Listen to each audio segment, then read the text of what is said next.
कुरान करीम में दूसरे अंबिया अलैहिमुस्सलातु वस्सलाम के वाक़यात को तकरार से बयान किया गया। जैसे हज़रत मूसा अलैहिस्सलातु वस्सलाम के वाक़ा कहीं कुछ कहीं कुछ कहीं कुछ, लेकिन ये वाहिद जो है ना सूरत है कि जिसमें सिवाय हज़रत यूसुफ़ अलैहिस्सलातु वस्सलाम के वाक़े के कुछ भी नहीं बयान किया गया, और ये वाहिद वाक़ा है जो कुरान ने तरतीब से बयान किया है। बाकी जितने भी वाक़यात हैं उसमें तरतीब को मद्देनज़र जहाँ कहीं इबरत के लिए उस वाक़े का कोई टुकड़ा बयान करना मकसूद था, कुरान ने बयान कर दिया। लेकिन इसलिए इस सूरह यूसुफ़ को अहसनुल क़सस जो है ना करार दिया गया।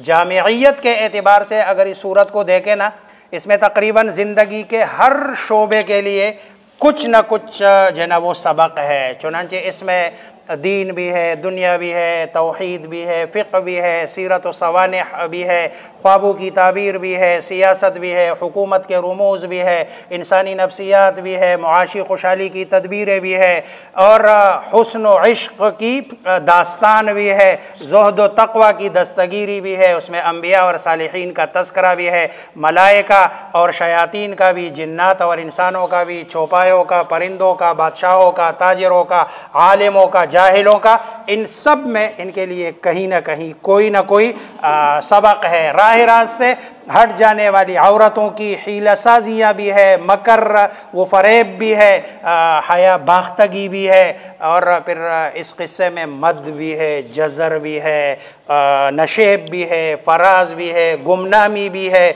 शोहरत भी है, इज़्ज़त भी है, गुर्बत भी है, सरवत भी है, और जना ज़िल्लत भी है, सब्र व सुबात भी है, और शहवत भी है। यानी सारी चीज़ें हज़रत यूसुफ़ अलैहिस्सलातु वस्सलाम के बचपन से लेकर, गोया कि इसको अगर आप यूँ कह दें ना कि हज़रत यूसुफ़ अलैहिस्सलातु वस्सलाम को अल्लाह तबारक व तआला ने कुएं से उठवा कर ग़ुलाम बनवा कर मिस्र के बाज़ार में उनको बिकवा कर एक औरत का जो है ना ज़रख़रीद ग़ुलाम बनाया, और ग़ुलाम बनाकर आप पर तोहमत लगवाई गई, तोहमत लगवा कर जेल भिजवा दिया गया। इस सारे प्रोसेस से गुज़ार कर हज़रत यूसुफ़ अलैहिस्सलातु वस्सलाम को अल्लाह तबारक व तआला ने आखिर में मिस्र के तख्त पे बिठाया।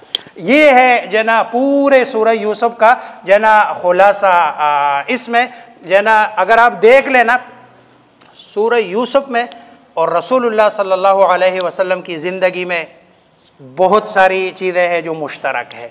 रसूलुल्लाह सल्लल्लाहु अलैहि वसल्लम के साथ हसद, बुग़्ज़, कीना ये अपने कौम के लोगों ने किया।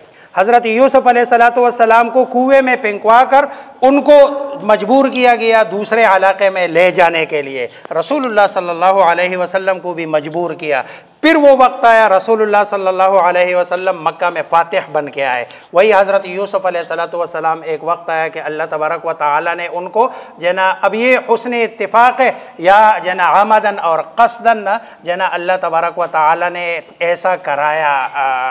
फिर इसमें जो असल चीज़ है कि जना भाइयों का हसद और जना उनकी बुराई, हज़रत यूसुफ़ अलैहिस्सलातु वस्सलाम वाक़या अगर मुख्तसर में बयान करूं तो हज़रत याक़ूब अलैहिस्सलातु वस्सलाम के 12 बेटे हैं। यूसुफ़ अलैहिस्सलातु वस्सलाम उनमें से गैर मामूली तौर पर हसीन सीरत सूरत के एतबार से सबसे आला है, इसलिए वालिद को थोड़े से ज़्यादा जो है ना प्यारे भी लगते हैं, अच्छे भी लगते हैं। वालिदा का इंतकाल हुआ है, और छोटे बच्चे से वैसे भी फितरी तौर पर इंसान की मोहब्बत थोड़ी सी ज़्यादा जो है ना वो होती है। हमारे यहाँ कहते हैं ये बुढ़ापे की औलाद है। ये जो बुढ़ापे की औलाद होती है ना, ये बाकी बच्चों से वैसे भी थोड़ी सी ज़्यादा उसके साथ प्यार होता है। भाई मोहब्बत उसके जना बाप की मोहब्बत की वजह से हसद में मुब्तला के हो गए। चुनांचे अपने वालिद को तफरीक़ का कहकर हज़रत यूसुफ़ अलैहिस्सलातु वस्सलाम को जंगल में ले गए, कुएं में गिराया, और वहाँ से एक काफ़िला गुज़रा। उन्होंने पानी से निकाला और निकाल कर जो ना वो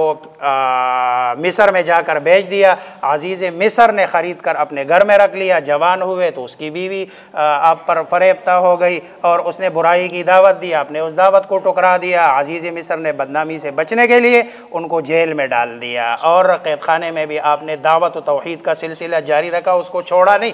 जब आपसे ख्वाब की ताबीर पूछी गई तो आपने ख्वाब की ताबीर से पहले उनको अल्लाह तबारक व तआला की तौहीद की जन्नत दावत दी। बादशाह वक्त ने ख्वाब देखा, ताबीर बताने के लिए उन्होंने अपने वहाँ के लोगों से पूछा। उन्होंने कहा जेल में एक बंदा है, वो बताता है ताबीर। चुनांचे वो आपकी नज़रों में आ गए। उस ख्वाब की ताबीर बताने से आपको ख़जाने और तिजारत और ममलिकत का खुद मुख्तार वज़ीर बना दिया।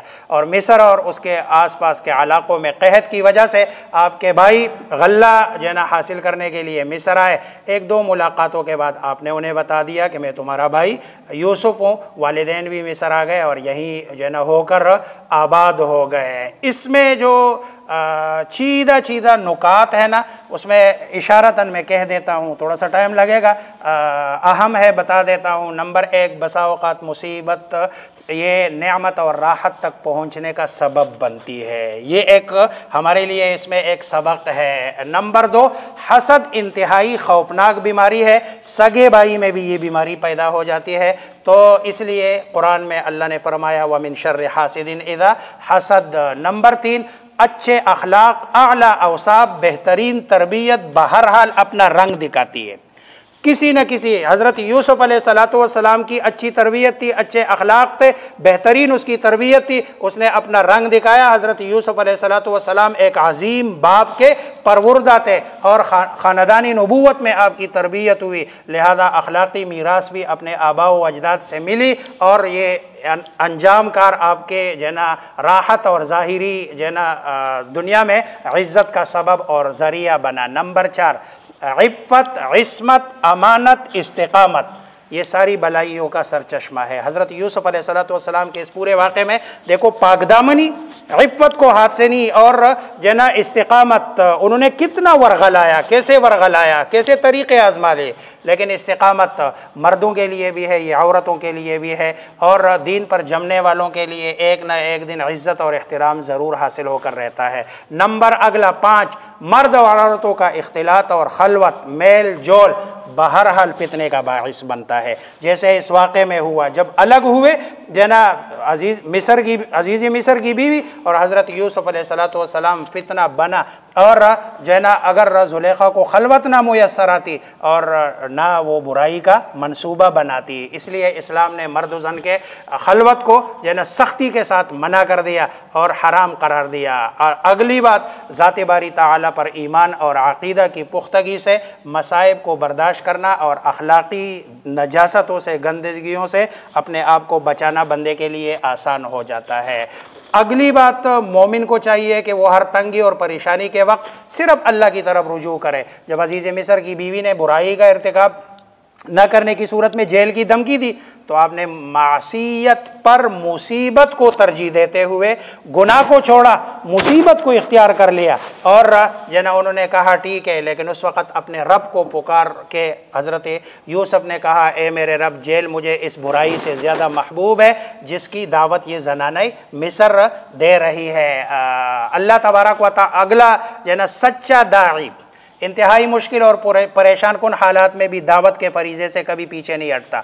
अब जेल में है और ख्वाब की ताबीर के लिए उन्होंने ये कहना था, भाई मैंने तो आपको बताते, जब आप जा रहे थे मैंने बताया था कि बादशाह को मेरा बता देना, आपने नहीं बताया, मैंने नहीं बतानी तुम्हें ख्वाब की ताबीर। लेकिन उन्होंने ये नहीं किया, ख्वाब की ताबीर भी बताई और उससे पहले दावत का काम भी किया। और अगली बात, इस पूरे वाक़े से सब्र की फजीलत और उसके बेहतरीन नताइज का भी यकीन आ जाता है कि हज़रत यूसुफ़ अलैहिस्सलाम को कैसे कैसे उससे गुजरवा कर अल्लाह तबारक व तआला ने। और अगली बात, इस किस्से में जना हज़रत यूसुफ़ अलैहिस्सलाम की बराअत और तहारत के लिए कई शहादतें, पहली शहादत रब्बुल आलमीन ने दी, दूसरी शहादत जना वो शैतान ने दी है और शैतान की है। शैतान की कैसे है? शैतान ने बारी ताला के सामने कसम खा कर कहा था, तेरी इज़्ज़त की कसम, मैं सब इंसानों को गुमराह करूँगा सिवाय तेरे उन बंदों के कि जो आपसे मुखलिस है, जो उनमें से मुखलिसीन है। ये वो मुखलिसीन में से है। और इसमें शक क्या है कि हज़रत यूसुफ़ अलैहिस्सलाम, तीसरी शहादत खुद हज़रत यूसुफ़ अलैहिस्सलाम की जो उन्होंने कहा कि ए मेरे रब मुझे जेल जना इस मासीयत से ज़्यादा महबूब है। और पाँचवीं शहादत अज़ीज़ मिस्र की बीवी की है, और छठी शहादत जना वो उस बच्चे की है, उस आदमी की है जिसने कहा कि भाई अगर कमीज़ आगे से पटी है तो हज़रत यूसुफ गुनाहगार है, अगर पीछे से पटी है तो जना। और अगली शहादत ज़नानाए मिस्र की है। और आखिरी बात जो इसमें है कि इन क़िस्सों में अक्लमंदों के लिए इबरत है। ये कुरान कोई कहानी और क़िस्से की किताब नहीं है जिसे रसूलुल्लाह ने ख़ुद बना लिया, बल्कि इन तमाम किताबों की तस्दीक करने वाली किताब है जो इससे पहले नाजिल हुई है, और मोमिन के लिए इसमें हिदायत है। तो गोया मुतवज्जी किया गया, जो अल्लाह हज़रत यूसुफ को कुएं से निकाल कर तख्त पर बिठा सकता है, वो अल्लाह इस पर कादिर है कि मोहम्मद मुस्तफ़ा सल्लल्लाहु अलैहि वसल्लम को इज़्ज़त अता करे और उनके लाए हुए दीन को तमाम अदियान पर गालिब कर दे। अल्लाह मुझे आप सबको समझने अमल करने की तौफ़ीक़ अता फरमाए।